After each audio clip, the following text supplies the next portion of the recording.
சோப்பி பின்னாடி பூரா பாத்திரத்தை எடுத்து போட்டிருக்கேன். கழுவுனியா கழுவலையா? அந்த கிழவி என்னை வந்து வைவா. ஏன் உனக்கு கை கால் இருக்குல்ல, நீ கழுவ வேண்டியதானே? எதுக்கு எல்லா வேலையும் என்னையவே சொல்ற? நான் அந்த வீட்டோட மூத்த மருமகா, அத்தைக்கு அப்புறம் நான் தான் குடும்ப தலைவர். அதனால நான் சொல்றதான் நீ கேட்கணும். நான் உங்க அத்தைக்கே மரியாதை கொடுக்க மாட்டேன், இதுல நான் உனக்கு வேற மரியாதை கொடுக்கணுமா? போமா அங்கிட்டு. என்ன காலையில ரெண்டு பேரும் சிரிச்சு பேசிக்கிட்டு இருக்கீங்க? நீ வேற சும்மா இப்ப வயிற்றுச்சரக்கல பாரு. இவ பூரா பாத்திரத்தை அள்ளி போட்டுட்டு என்னைய போய் கழுவ சொல்றா. ஆமா, நீ சேர்ந்து இவ கூட சேர்ந்து போய் கழுவுங்க ரெண்டு பேரும். சரி, நாங்க ரெண்டு பேரும் பாத்திரம் கழுவுறோம். நீ என்ன செய்ய போற? எனக்கு எங்க வீடு வரைக்கும் ஒரு வேலை இருக்கு. நான் போய் எங்க வீட்டுல போய் எங்க அம்மா என்ன செய்றாங்கன்னு பாத்துட்டு வரேன். சோப்பி, அந்த பின்னாடி ரெண்டு விளக்கமா இருக்கும், அதை எடு. இப்ப எதுக்கு நீ அவ்வளவு விளக்கமாறு எடுக்க சொல்ற? உனக்கு தெரியாதா? உன்னை அடிக்கிறதுக்கு தான் இப்ப அவ்வளவு விளக்கமாறு எடுக்க சொல்றேன்.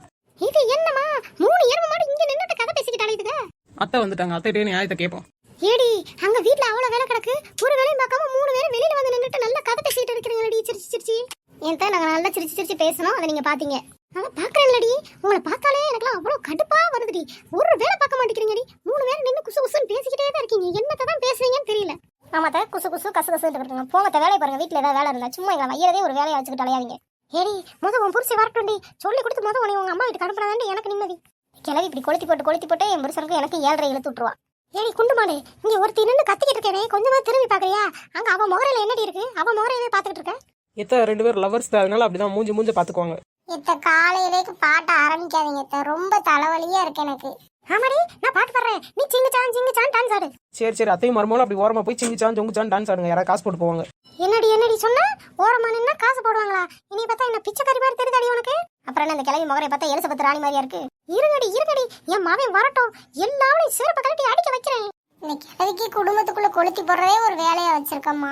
சோப்பி, எல்லாம் வாங்க, ஆளுக்கு ஒரு பாத்திரத்தை எடுங்க, சடக்கு படக்குன்னு கழுவி போடுவோம். என்னால கழுவ முடியாது, நீங்க 2 பேரும் சேர்ந்து கழுவுங்க, எனக்கு வேலை நடக்கு. சரிம்மா, நாங்களே பாத்திரம் கழுவிக்கிறோம். சோறு திங்கும் போது முதல்ல தட்டத்துக்கிட்டு வராத. எவ்வளவு சோப்பி, அங்கிட்டு லைட்டா திரும்பி பாரு. கிளவி போயிருச்சா இல்லையா? அது மண்டை மட்டும் லைட்டா தெரியுற மாதிரி இருக்கு. ஆமா, அது போச்சொல்லு. நேரம் எட்டி பாக்குறது, ஒட்டு கேட்கறது அதுக்கு வேலை. சரி, எல்லாம் அங்கிட்டு வாங்க, அங்கிட்டு போய் சண்டை விடுவோம். இது என்னமா இது? ஒவ்வொரு இடமா நின்னு புரட்டி பேச போறாளுங்க. இவளுக்கு இந்த கட்டை வச்சு அடிச்சாதான் அடங்குவாளுங்க. ஆத்தி, மண்டை இது உங்களுக்கு அறிவு இருக்குமோ இல்லையா? எதுக்கு இப்படி கட்டையை கொண்டு மண்டையில அடிச்சுட்டு இருக்கீங்க? தேவைதான், அந்த குண்டுக்குலாம் நல்ல தேவைதான். ஏண்டி, வீட்டுல உள்ள வேலையை பாருங்க கத்திக்கிட்டு இருக்க. காலையில இருந்து காதுல வாங்காம மறுபடியும் 3 பேரும் எங்க பயணம் போறாளுங்க? வேமா பயணம் போலத்த அங்க போய் முக்கில போய் சண்டை விடலாம்னு 3 பேரும் கிளம்பி போனோம். ஏடி குண்டு மாடு, கொஞ்சம் நகலடி. அந்த ஒத்தர சவர 2 அடி அடிப்போம்.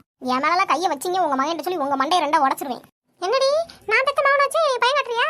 ஆமாத்த, உங்க மகனை வச்சுதான் உங்களுக்கு பையன் காட்ட முடியும். அதுக்காண்டி பக்கத்து வீட்டுல 2 பேரும் வாடகைக்கு வாங்கிட்டு வந்தா தான் உங்களை பையன் காட்ட வைக்க முடியும். நம்ப முடியாது.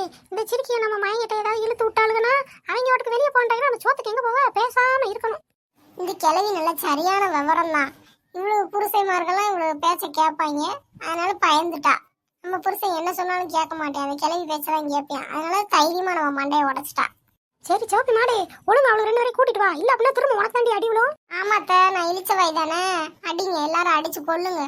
எடி சோப்பி குண்டு ரொம்ப நடிக்காத, அப்படியே ரொம்ப பேசுவா. போ ஏமா, நீ உன் வாயை மூடுமா? ஒத்தரசா இருக்கு, உனக்கு கடவுள் மேல இருந்து பாத்துக்கிட்டு தான் இருக்காரு. உனக்கு கடவுள் கண்டிப்பா தண்டனை கொடுப்பாரு. ஆமா, கடவுளுக்கு வேலை இருக்காது. ஏன்னா ஒத்தரசா என்ன பண்றா, எங்க போறா, அவளுக்கு எப்படி தண்டனை கொடுக்கலாம் அப்படின்னு 24 நேரம் யோசிச்சுட்டு இருப்பாரு என்னை பத்தி மட்டுமே. அப்புறம் என்ன ஒத்தரசா கடவுள்லாம் உனையவே நினைச்சிட்டு இருக்காங்க. அப்படியே என்னையும் கொஞ்சம் நினைக்க சொல்லி எனக்கு ஒரு 1 லட்ச ரூபா 2 லட்ச ரூபா கொடுக்க சொல்ல. ஏடி, நீங்க அப்புறமா உட்காந்து கதை பேசுங்கடி, என்ன வேணாலும். வீட்டுல உள்ள வேலையை பாருங்கடி, இல்லன்னா அவ்வளவுதான்டி, நான் மனுஷியா இருக்க மாட்டேன்.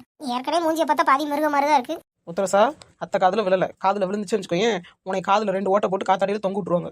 அந்த கிளவி காதுல விழல, உன் காதுல நல்லா விழுகுதுல. நீ ஒருத்தி போதும் என் வாழ்க்கை கொல்லி வைக்க.